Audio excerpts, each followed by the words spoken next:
नमस्कार बच्चों, आज हम इतिहास के पाठ 3 नाज़ीवाद और हिटलर का उदय के बारे में पढ़ेंगे। बच्चों, इसमें फर्स्ट टॉपिक है हिटलर द्वारा जर्मनी में शासन।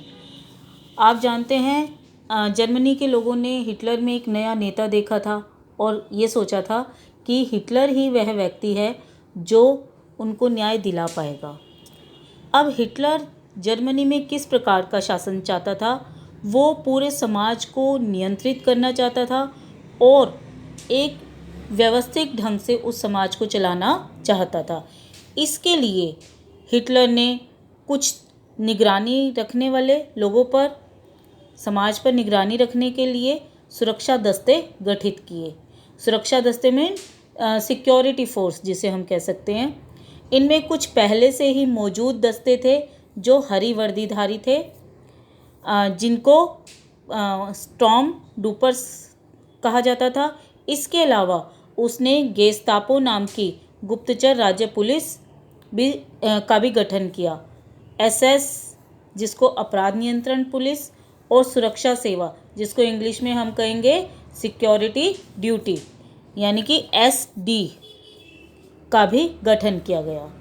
इन दस्तों को हिटलर ने बेहिसाब अधिकार दे दिए कि वो जिस भी तरह चाहें समाज को नियंत्रित करने के लिए मनमानी करें। अब ये दस्ते क्या करते थे? किसी को भी देश से निकालना हो या गिरफ्तार करना हो या किसी को भी कैद करके यातना गृह मतलब जहाँ पर लोगों को तरह तरह के कष्ट दिए जाते थे, यातना गृहों में भेजा जा सकता था। 1933 में हिटलर ने लीग ऑफ नेशंस से भी पल्ला झाड़ दिया, मतलब उसने लीग ऑफ नेशंस को छोड़ दिया और 1936 में राइनलैंड पर दोबारा से अपना कब्जा कर लिया।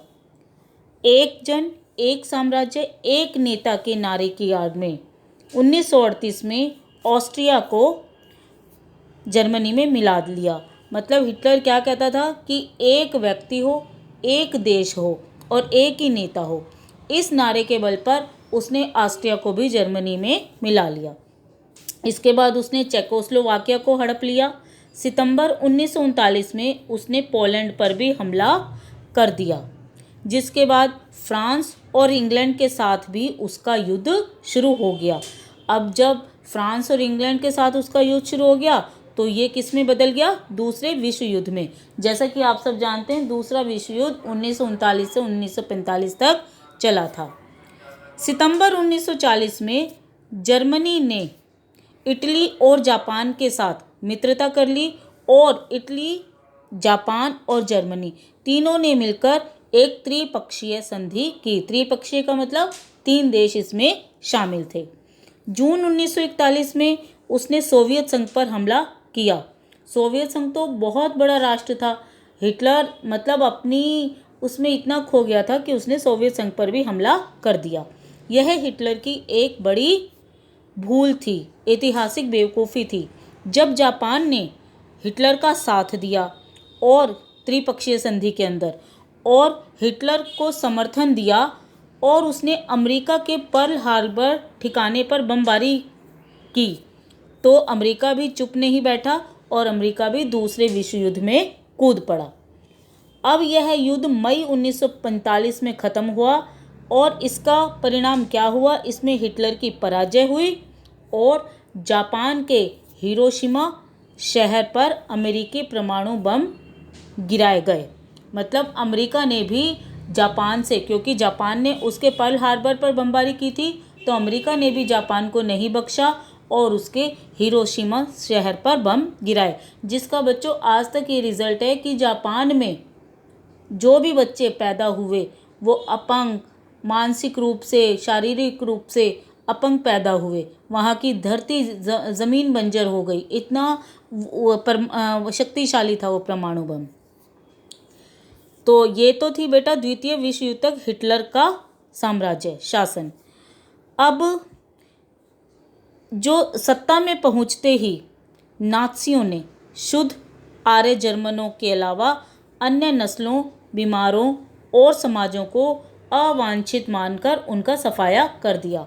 मतलब जो जैसे ही हिटलर सत्ता में पहुँचे तो उन्होंने क्या किया, केवल जो शुद्ध आर्य किसको मानता था, हिटलर, जो अच्छी नस्ल के हों, नीली आंखें हों जिन बच्चों की, जो ताकतवर हो।